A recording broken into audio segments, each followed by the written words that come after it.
Hello and welcome to the Rabyd Atheist. I'm Rabyd, a former pastor turned atheist, now compassionate anti-theist. Welcome to my channel. Like and share this video. Join the Rabyd Nation, a nation of people dedicated to normalizing atheism and deconversion by hitting that subscribe button. And if you want to support the channel in a more tangible way, hit the join button and your membership options that lead to citizenship in the Rabyd Nation will be presented to you. Today I'm going over part 2 of Made by JimBob's Arguments Against Atheism. In the first one, he didn't really argue against atheism, but materialism, which is not the same thing. So I'm hoping that JimBob is going to do better this time. So what is the second argument against atheism, JimBob? In this episode, we take a look at the very popular atheist argument called the argument from evil, which is often claimed to be a defeater to God's very existence.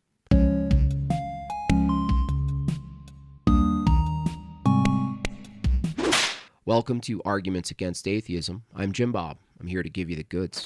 Okay, so once again, we're not arguing against atheism, but an argument that is actually an argument against theism. So we're trying to defend ourselves against this argument. Seeing JimBob has trouble defining atheism, here we go. Person A says there is a God. Person B says, okay, what is your evidence there is a God? Person A presents that evidence that they support the existence of God. Person B, I don't find that evidence convincing, so I don't believe in a God. This person B is an atheist.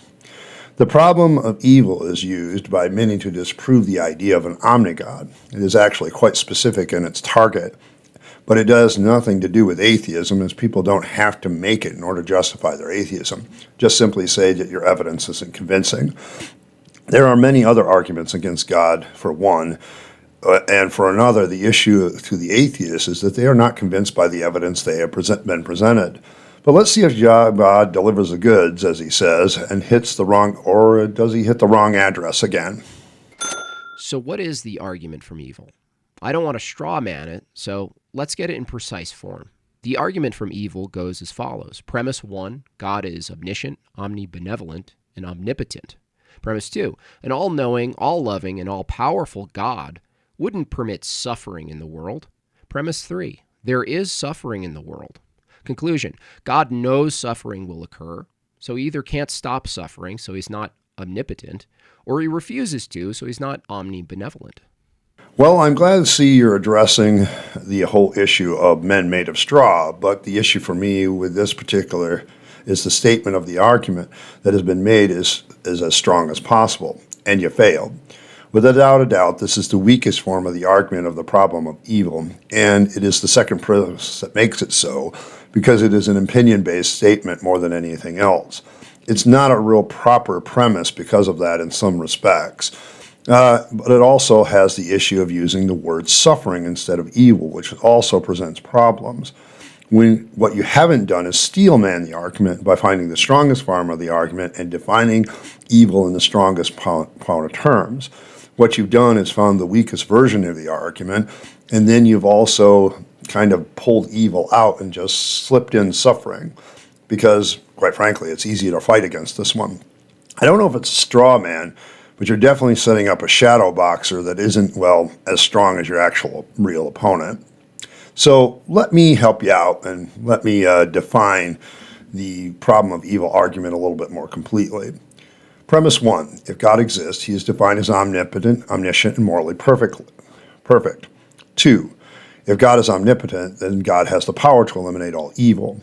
If God is omniscient, then God knows when evil exists, which is premise 3. Premise 4 is if God is morally perfect, then God has the desire to eliminate all evil. Premise 5, evil exists. If evil exists and God exists, then either God doesn't have the power to eliminate all evil, or he doesn't know when evil exists, or doesn't have the desire to eliminate all evil. Therefore, God that is omnipotent, omniscient, and morally perfect cannot exist. You see, this argument targets God who has all these qualities, but one could remove one of these qualities and get a God that exists, that knows evil exists and has a desire to eliminate it but lacks the power to do so. Or we have a God that has a power and knowledge to eliminate evil but lacks the desire. Or we have a God who is all-powerful and has the desire but lacks the knowledge in some way to prevent them from eliminating evil. Notice the premises are hitting evil, which includes not only the idea of suffering, but moral evil as well. Also notice their premise too is broken down, and so the desire to eliminate suffering is only one problem, but there are actually several others. It really is about defining evil and then relating it to these attributes of God. But we'll see if you actually do this. But, before we get any further, let's actually define the different ways that evil can be done in philosophy. Philosophically, evil can be defined in 4 different major categories, I would say. One is a severe condemnation. Evil in the most severe condemnations in our moral vocabulary, involving actions like murder, torture, enslavement, and prolonged humiliation. It also can be used in moral discussions as morally incorrect behavior. Evil can be seen as acting out morally incorrect behavior or thus causing unnecessary pain and suffering. A third way that some philosophers define it is privation or lack. Some philosophical views consider evil as a privation, a lack, or an outbreak of irrationality. Then, of course, there are natural evils. Evils can also refer to natural events such as earthquakes, floods, and disease. These are also considered evil. I point this out because I think you pick the weakest argument and focus on God's desires instead of the full argument for a reason. It's easier to do, and it lacks in completeness, so you don't have to do as much work. But you also have a very weak definition of evil, boiling it down all to suffering, and you don't deal with the other major aspects of what evil can be and what, in particular, moral choices. So let's see what you do with it. Alrighty, did you see any obvious problems? I did. Premise 2 states an all-knowing, all-loving, and all-good God wouldn't permit suffering in the world. Well, why not? What's the contradiction? It seems this very low-level argument from personal incredulity has no basis. From a Christian view, long-suffering is actually a virtue. It is through suffering and sacrifice that we participate in the good. The overcoming of suffering is thematic in the Christian view and praxis.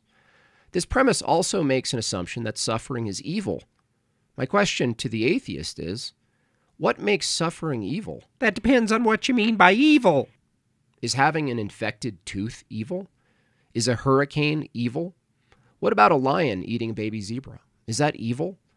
These are all examples of things at most we find unpleasant. If I went to a restaurant and found the chicken special to be unpleasant, would it make sense to leave a review that stated, "Don't get the chicken. It was immoral"?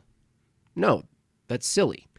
Preferences are preferences, not ethical stances. Preferences are preferences, not ethical stances. What's the contradiction? It's not so much a contradiction, but you are using suffering because then you can claim that there is a contradiction. But injecting moral evil changes the picture, doesn't it? If God is morally perfect, then would he not work to stop moral evil? To you as a theist, who is also a Christian theist, is that not the purpose of Christ to reverse moral evil through suffering? I get the point you're making, but it's also based on your use of suffering and not the word evil. This is one of the weaknesses of the form of argument that uses suffering as its base and does not include moral evil, in my humble opinion.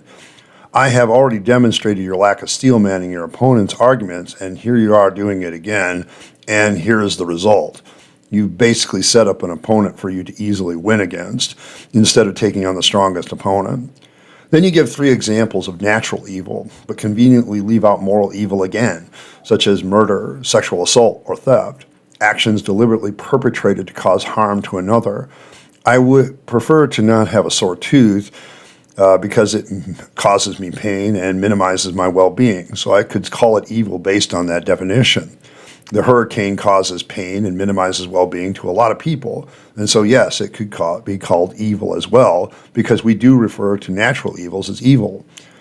The lion killing the baby zebra, well, I imagine the baby zebra would have preferred not to be killed. So from its point of view, it minimized the baby zebra's well-being to the point of 0, while at the same time inflicting pain in the process. So yes, evil to the baby zebra, but death also meant the lion can feed itself and its pride, and in so doing increases its pride's well-being and alleviates the pain and suffering of starvation.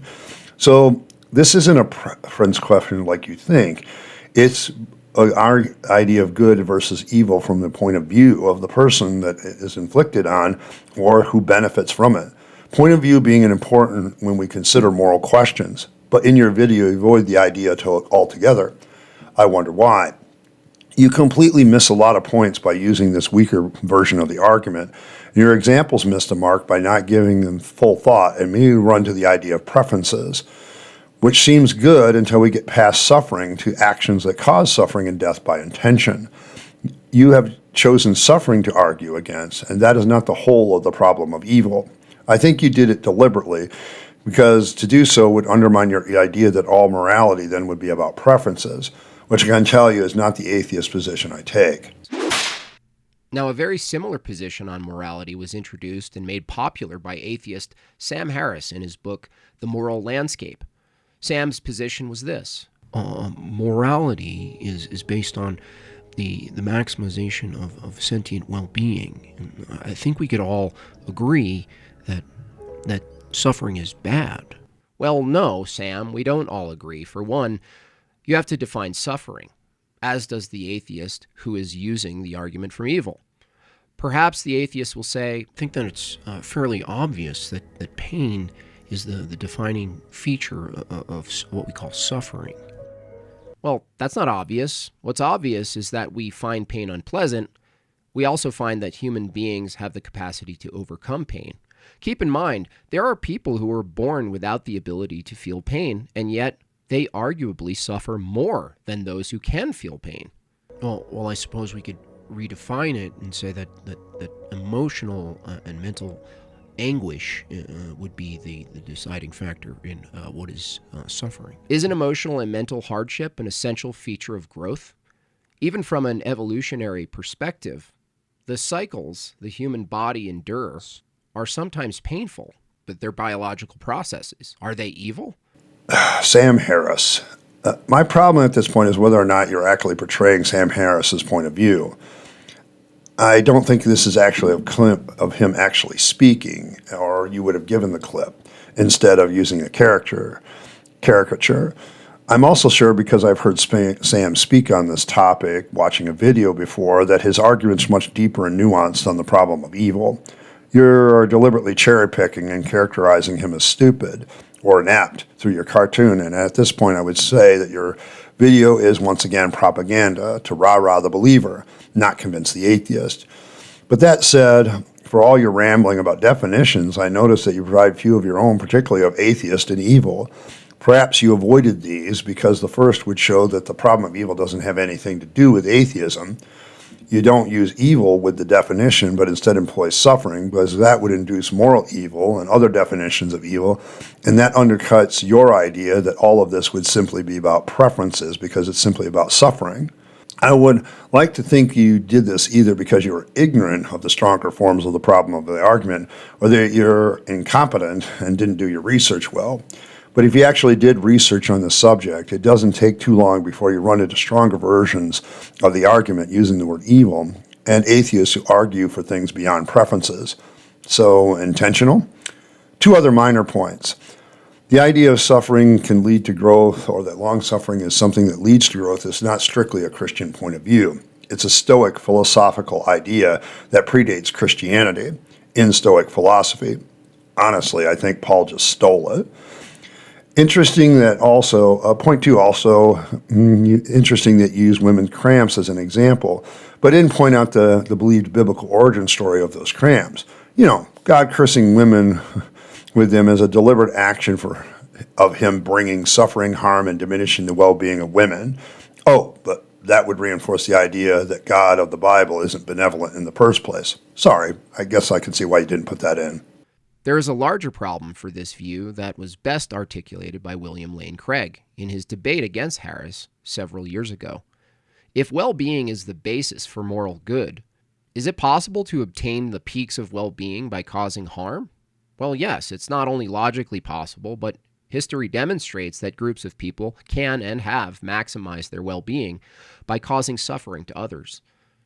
When the atheist says pain and suffering is bad, they are actually saying most people don't prefer to feel pain or suffering. Most people don't prefer the taste of licorice either. Licorice. If the atheist is claiming that we ought to pursue our preferences, then I'm not sure what was wrong with Jeffrey Dahmer eating brain custard. He merely preferred it to Ben and Jerry's. So we're going to fall into the trap completely that morality is all about preferences. That is not what anyone who makes the argument of the problem of evil would say, and it completely avoids the problem of evil in a large chunks. Now you engage in straw manning the argument by leaving it incomplete. I'm not sure you realize it. By using Dahmer, you miss the point that other points that people would make in the problem of evil that just increase suffering. Thus, it ending their lives. Introduces the question of the scopes of the problem of evil. Dahmer may have fulfilled his preference, but at the expense of many other people's well-being and causing them harm and suffering. The scope of his actions was more suffering than actual good, and a decrease in the well-being of many and only to the benefit of one. It isn't about preferences anymore. At this point, you're introducing the idea that there's also a scope to evil, that yes, one person can benefit from their actions causing suffering in others, but the other people don't benefit. It means we're also looking at how many people benefit from an action and how many people suffer from it. That's a complete omission on your part, a part of the problem of evil, and a discussion point that we did often. You've avoided it by focusing on what you see the only issue, preferences. It's straw manning by omission, not only of the various definitions of what evil can be, but omitting a discussion of the attributes of God in relation to those definitions by using a weak form of the problem of evil. Now, for the sake of the argument, what if we grant the atheist that evil exists in the world? If evil exists, this necessitates an absolute standard for good. The moment the atheist says evil does in fact exist, beyond our opinions or our preferences, then they are also saying an absolute standard of good exists. So, what is this good standard? We've already established that it's not maximum well-being, because the maximum well-being can be attained through causing suffering to others. No, we don't need a standard of good morality. I just need definition of what good and evil are in relationship to actions. Even if we did, it doesn't imply the standard that morality has agency in something outside of humanity. Also, you miss the point of view problem, again, as the moral evil can be evaluated by the percentage of people that have benefited and harmed, thus introducing both point of view and scope. While some can create more well-being for themselves, they decrease it for others, which would still be an evil action because of scope. A good action would be one that increases the well-being for the most people. An evil action is something that decreases the well-being for most people. This is something you did not discuss in your criticism. You never addressed both sides of the action, only the one side where somebody benefited themselves by causing suffering to others. You never addressed the side of the victims whose well-being was reduced as part of that action and often has a greater scope. In conclusion, the problem of evil, or the argument from evil, quite easily reduces to a Reddit-level slogan. If God real, why bad thing happen? If God real, why not I get into art school? If God real, why come I need oxygen to live? If God real, why come I'm not God? Out of the many atheist arguments against God, I think the argument from evil is one of the most worthy of the trash bin. There is no problem of evil from the atheist perspective. There is only a problem of things you don't prefer. I thought we weren't straw manning. Sorry, it doesn't reduce down to that when you look at it more fully than you did beyond the idea of preferences. This isn't just about preferences when we discuss the morality as atheists. Thus, that is you boiling it down to something without full consideration of the other factors had you looked at this problem of evil more fully. Instead, you straw-manned it down to preferences, is not the issue for me as an atheist at all when it comes to moral questions. The problem of evil includes suffering and moral choices. You leave the moral choice part out, as well as the issues of point of view, scope of evil, and other definitions of evil that could be used. You throw this into the trash bin? Really? So all these people fighting about this for literally thousands of years, they've been wasting their time. I could have skipped my problem of evil class in seminary where my Christian professor, Dr. Jerry Walls, said the problem of evil was the greatest one that faces the question of the omni-God's existence. Are you saying that our constant discussions of all the different definitions of evil and all the rest of it are all a waste of time? who's being incredulous now, especially since you strawman the argument from the get-go by using the Weaskes version, despite the fact that said you weren't going to strawman, and only dealt with the issue of suffering, not evil as its full and entirety. Here, let me illustrate this problem of evil for you in a more graphic example, because I think it gets across better the idea of God's involvement and what the problem of the definitional gods of the omni-God are in relationship to evil. Let me give you an example that illustrates it. A man kidnaps a woman, tortures her, sexually assaults her, and then strangles her with her own hair until she dies. So, either God didn't have the power to stop the man from doing these things, didn't know he was doing these things, or didn't care enough to stop it.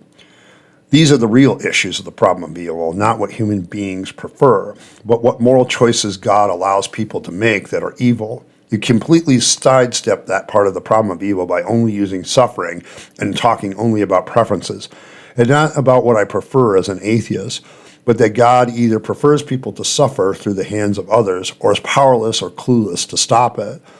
Even worse, the God supposedly is also omnipresent, meaning that he was in the room while all these things were happening to the woman. What would we think of a man who was in the room who had the power to stop that happening to her and didn't stop it? I would think he was evil himself and was getting off on it, or he was a coward. How much worse when that person in the room is also the so-called omnipotent, omniscient, all-loving God? That is the problem of evil, not this discussion about human preferences, or which you completely dodge. Maybe that is convenient bamboozling for your flock, but it doesn't work with somebody who has actually taken a class on the problem of evil in a Christian seminary such as myself. The real problem I have with you, Jim Bob, at this point is how your faith will cause you to justify the problem of evil by minimizing it falsely and simply talking about preference regarding suffering. That is not the issue of the argument, and either you know it or you're avoiding it or ignorant of the whole scope of it, or you're just plain too incredulous to see it. Also, once again, how is this an argument against atheism? It's a defense against an argument that some make, and not just atheists, but it does not address atheism directly in any way. It only tries to show one of the many arguments against God is faulty and does a poor job of it. Maybe we'll see improvement in part 3, but I'm not holding my breath. I'm also going to say this as somebody with a political science degree. This is propaganda for your flock. These videos so far have been about giving reasons to those who are already convinced not to become an atheist. This isn't about addressing atheist arguments or addressing atheist whiz arguments. It's about reinforcing the bias of people watching your videos, not actually dealing with the subject. Well, that's all I can stand for Jim Bob today. So in a few days, I'll probably finish this up by using part 3. I hope he gets better, but so far I have not been impressed. It's strange that because I was recommended this, and Jim Bob has actually shown up and made a few comments, and every time he does, it's like, dude, you completely show how clueless you are about the full thing, and you don't have any concept of steel manning your opponents. And I think also the caricatures, you need to drop those, and instead what you should have done, like I think a good example would have been in this video, where you pull out a clip from the actual Sam Harris and present him in the most positive light, him laying down his argument. But you don't do that. You use a caricature because that's a propaganda tool. It allows you to, inject the DNA of Beavis and Butthead into your opponent and thus make him look, foolish or simpleton or whatever. But I'm pretty sure that you're not actually using an audio clip of him, and that would have been better. Or finding a video clip where he actually talks about this problem and then respond to it. But you didn't do that, and that's because you're trying to propagandize Sam Harris and make him look stupid. Well, he wrote a whole big book. I think it might take a little bit more than just dismissing it with preferences. And so, I'm starting to find this a little bit distasteful. I like to think that, when people do things like this, they're either doing it because of ignorance or incompetence and not deliberately doing things because they're trying to propagandize. But the more I watch your videos, I am now beginning to lose hope on that. I guess we'll see. I'll leave final judgment to your third video. But so far, what I've seen is somebody either deliberately avoiding addressing certain issues and various problems, or somebody who is too incompetent to realize that there's a larger scope of issue. But at the same time, I'm not so sure that this isn't you actually knowing what's going on. You're not being incompetent. Instead, you're deliberately misleading people, and that's a different question. But I'd be interested in everybody else's thoughts in the comments.